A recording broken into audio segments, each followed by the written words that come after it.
Hello, good morning. Welcome to Breakfast with Dan Walker and Louise Minchin. Our headlines have just gone 8 o'clock. Greece begins 3 days of mourning after wildfires destroy whole communities, killing at least 74 people. 5 men have been charged in connection with an acid attack on a 3-year-old boy in Worcester. One of the world's best-selling pop stars, Demi Lovato, is in hospital after a suspected drug overdose. Morning. Can you trademark the shape of a chocolate bar? Well, later this morning, Nestlé will find out if it can protect its Kit Kat from copycats.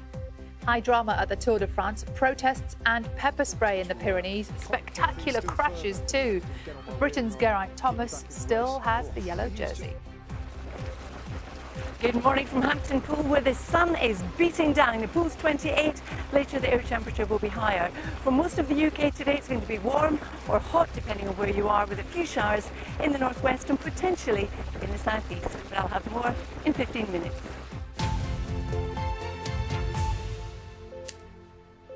It's Wednesday, the 25th of July. Our top story this morning. Greece is beginning 3 days of mourning after wildfires there killed at least 74 people. Emergency crews have spent the night searching through destroyed communities and dampening down remaining fires. Andrew Plant reports. Searching among the ashes, rescue teams walking among the still smouldering ruins of this seaside resort. So far we have found 30 bodies which were dead, were burned, and we have we're trying to locate another 4 which so far are missing. Those who managed to escape from here are now returning to homes destroyed by fire. I'm a wreck. A lifetime's work, a lifetime of memories go to waste. It's totally heartbreaking. Everything is gone. The flames swept through here after dark, burning everything in their path. Many tried to flee by car. The road surrounded by flames, covered by clouds of smoke. This driver escaped. Others were killed in their cars, overcome as they tried to leave. Seen from above, this coastal village resembles a war zone. Its buildings destroyed, the trees here blackened and burned. The country's worst forest fires for more than a decade have left its people in a state of collective shock and national mourning. It could yet turn to anger, with suggestions the fires may have been started deliberately. The survivors here are now looking for answers. Andrew Plant, BBC News. Well, desperate stories of people trying to escape. Our Europe reporter Gavin Lee is in the small coastal town of Mati this morning, which was so badly affected. And Gavin, and we're just reading some of those in the papers this morning. You know, these were desperate scenes for people. Because it happened so quickly. It was about 5 o'clock in the afternoon. In fact, people were telling me they were watching the local news reports, the local anchor saying that the wind is blowing the other way. The fire wouldn't come to Mati, this picture postcard seaside town. And then people say they smelt the burning, their windows were smashing, and they ran. People grabbed pets, what they could.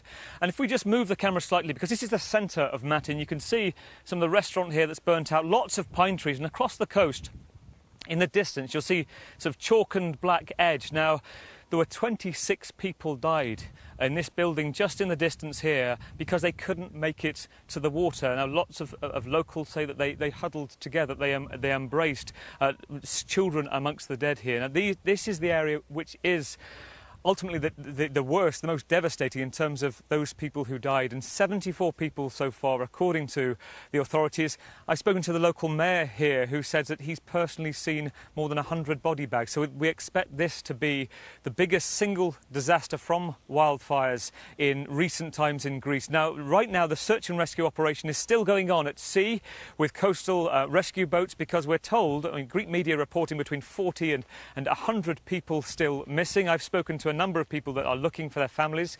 There's a coordination centre being set up. The fire service have been inundated with calls. And the other thing as well is other fires, secondary fires, In the last half an hour, there have been two big plumes of smoke in the distance because of the conditions at the moment. So that's going on, and meanwhile, they're trying to investigate what was behind this. Police, we're told, have arrested or are questioning 4 suspects with suggestions of suspicious activity before these 15 fires started in this same 15-kilometre stretch around this Greek coastline. Gavin Lee, thank you very much. We know that the 3 days of national mourning has started as well. Thank you very much, Gavin. 5 men have been charged following a suspected acid attack on a 3-year-old boy in Worcester. Our correspondent Jane Francis Kelly has more details for us this morning. Jane, I know police aren't saying too much, but what detail do we have so far?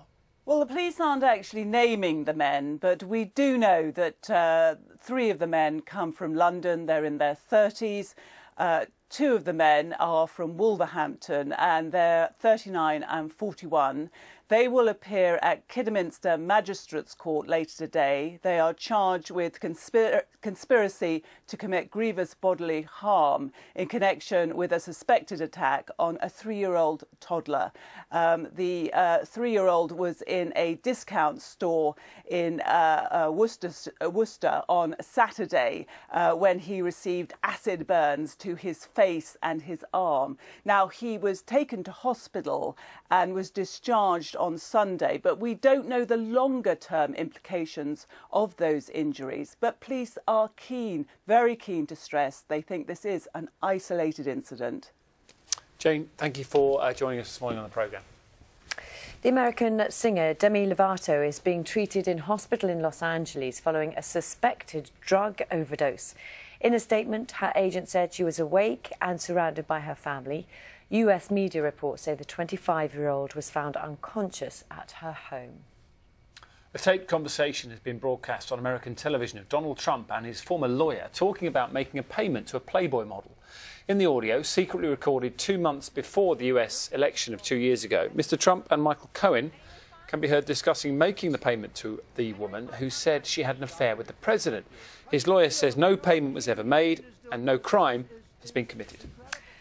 A woman who is trying to divorce her husband of 40 years will find out today if she has won her legal battle. Teenie Owens believes her marriage to Hugh Owens has broken down, but he disagrees, saying they still have a few years to enjoy. The case has led to fresh calls for a no-fault divorce system in England and Wales. It's approaching 8:10. Let's bring you back to one of the stories we've been discussing for the last 24 hours. And the world's first IVF baby is celebrating her 40th birthday today. The arrival of Louise Brown at Oldham General Hospital changed fertility medicine forever. Since the 25th of July 1978, there have been around 6 million IVF births worldwide, as Richard Main explains. From the moment she was born on the 25th of July 1978, Louise Brown made history. She was the first of what would become more than 6.5 million IVF babies around the world. Happy birthday, dear Louise. She was hailed as a miracle child, her every milestone captured by TV cameras. And by the age of 10, she was starting to understand why. Well, an egg got took out and Mr. Stubbs put in this funny dish. And he put it back in and then told Mummy to go home and here I am. Today, IVF treatment continues to give hope to the millions of couples dealing with infertility issues. And Louise continues to be a vocal advocate for the scientific breakthrough that brought her into the world. I just say, well, I was just born, but I accept their thanks on behalf of my mum. Amazing, amazing lady who would do anything, well, did do anything, and I mean, just did the unknown and went for it. Well, Adam Balen is a professor of reproductive medicine who joins us now. Been on the programme before. Lovely to see you. Morning. Along with Catherine Hill, who had a successful pregnancy after 3 IVF treatments and now works for the Fertility Network charity. Got there in the end. Lovely to see you both. We'll come to your specific case in a moment, Catherine, but Adam, it's a real milestone, isn't it, for IVF? I know that you've followed the story of Louise Brown for many years. Yes, it's momentous, actually, if we think how things have changed in the last 40 years. And if we think of the pioneering work of Bob Edwards, Patrick Steptoe and Louise Purdy, who actually achieved that miracle baby after so many failed attempts. It took them 467 goes to get the one birth of Louise Brown. And now here in the UK we're doing about 70,000 cycles of IVF a year, and worldwide at least 6, if not 8 million babies have been born. Of course, it's achieved countless joy for all these families. It's just amazing. With the joy goes obviously a lot of pain for some people, Catherine, and not every, as we know, not every cycle works, does it? What kind of impact did it have on you? Well, infertility is the most traumatic and distressing thing that I've ever experienced. And it is for the vast majority of people who go through it. We know as a charity from the work that we do that 90% of people are depressed, 42% of people feel suicidal. Experiencing not being able to conceive month after month after month, just your hopes dashed every single month, it's terrible. And then the IVF journey itself is so distressing. For example, I started my treatment, I was so excited, I was full of hope. We had our first IVF cycle, and I got that positive extra pregnancy line. I was pregnant, and, you know, so full of hope. I went for that first scan, and unfortunately my experience at that first scan was one that many have been through. I knew almost as soon as I was in the room from the sonographer there that something wasn't right. And I was told, sorry, there's no heartbeat. And sadly, there'll be people right now at those early morning appointments going through the IVF journey who will be experiencing that right now. What sort of strain did that put on your relationship and on your life generally? It put a terrible strain on both my relationship and my life. I experienced not wanting to go out and enjoy life in the same way, because everywhere you look, people are having babies, people are having fun with their families, and you feel totally alone. You feel isolated from that. And as a charity, what we would like to say to people is that you are not alone. Fertility Network is here. We're the national charity. We're here to help you, to provide support and advice. You know, we have an information line. We have a support line. There's lots of support people can try and access as well. Adam Bailin, just from the point of view of the number of cycles not working, I mean, will that change, do you think, over time, or is it just this is a difficult thing to do? Yes, it is difficult, and it has improved significantly over the last few years. But I think one of the key things, and just to echo what Catherine's been saying, is not only the effects that it has on couples, but also that IVF is cost effective. And here we've recently been celebrating 70 years of the NHS, yet there's still the postcode lottery. So many couples don't get the funding that they should have. And actually, if all of the CCGs provided the 3 cycles that NICE recommended, the majority of couples would have a realistic chance of having a baby. And I think after 70 years of the NHS and 40 years of IVF, that really is a key message. We've got a statement from the Department of Health saying we're increasing funding for the NHS by an average of 3.4% per year, meaning by 2023-24 it will receive £20.5 billion a year. We've talked about this before, obviously, on the programme. £20.5 billion a year, more than it currently does. The government has been clear that IVF services should be accessible to patients that meet the criteria set out in NICE guidance. Your response to that? Well, it doesn't happen. Right. So yes, it'd be great if it did, but sadly it doesn't happen. It would cost just £77 million of that £2.3 billion. So it's a very small percentage to actually properly fund fertility services in the UK for all those who require it, and that would give the majority a realistic chance of having a baby. Yes, and you know, we're here today. IVF is 40. We should be rightly proud that England pioneered IVF, but that achievement, it begins to pale if we are moving towards a society, which sadly it looks like we are at the moment, where only the most affluent people can access this amazing life-changing technology. And we need the government to take action now and change this, otherwise that will happen. You said you had some dark times. How's the family now? They're absolutely wonderful. They're watching me this morning. I have an amazing 8-year-old daughter, and you know, IVF is miraculous. Good morning to you. What's your daughter's name? She's called Willow. Hello, Willow. Morning to Willow. Thank you both very much for that. It was a really good chat. It's 8:15, just after 8:15. Carol, I've been watching Carol fascinated all morning because you know I love to see a swimming pool. Morning again. Good morning from Hampton Pool. It is glorious. Look at this. Lots of swimmers. They've been here since the crack of dawn. And I've got 3 of them with me just to have a wee chat with. Graham, first of all, do you come here often? Absolutely. Every day of the week. It's fantastic today. That line worked well. It's fantastic though. You're quite right. Barbara, what about you? I mean, this must be the best time of the day to be here. No, it's fabulous. It's really very nice indeed. Do you come here every day as well? Twice a week. And Tim, how warm is this pool? Because it feels delicious. It's perfect. It's is it 28? Something at 28 degrees. And sometimes it varies 26 a lot of the time. So very nice. Do you know what? It's going to be warmer, the air temperature, later on this afternoon than this pool. So I'll let you carry on. Thank you very much for stopping to talk to us. And that, in fact, is the case. Across some parts of the southeast today, the temperature will rise up to about 32 Celsius. But yesterday's top temperature was 31.4 Celsius. That was in Suffolk, so a little bit warmer today. But that, of course, is not everywhere. That's just the southeast. It will be fresher the further north and west that you do travel. Now, there are some showers in the forecast today. We've got some showers in the northwest. We could see some showers also in parts of the southeast, but in between there'll be a lot of dry weather, and it's going to be warm or it's going to be hot, depending on where you are. So on the charts, you can see that we do have some showers across northwest Scotland, breezy here as well. Later, some of those will get into the Northern Isles. Again, through the course of the day, a wee bit more fair weather cloud will build up, turning the sunshine hazy at times. And we could see a couple of showers across East Anglia and Kent, for example, if we're lucky, but many of us will miss them altogether.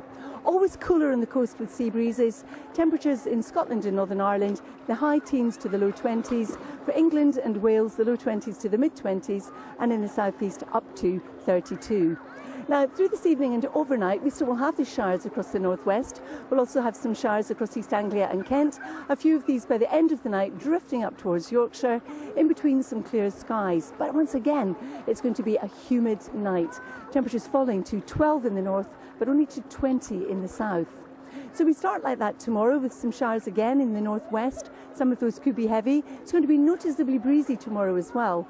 And through the course of the day, we'll see a bit more cloud develop coming up from the south, which could spark off a thunderstorm or two across parts of the Midlands and also parts of eastern England. But again, they will be hit and miss. Tomorrow, humid wherever you are and hotter than today wherever you are. In fact, the highest temperature is likely once again to be in the southeast somewhere at 34, possibly 35. Overnight Thursday, we start to import some thunderstorms across southeast England. And on Friday, those thunderstorms are going to migrate northwards up at the coast of eastern England, some of them getting well inland towards the Midlands and up towards eastern Scotland.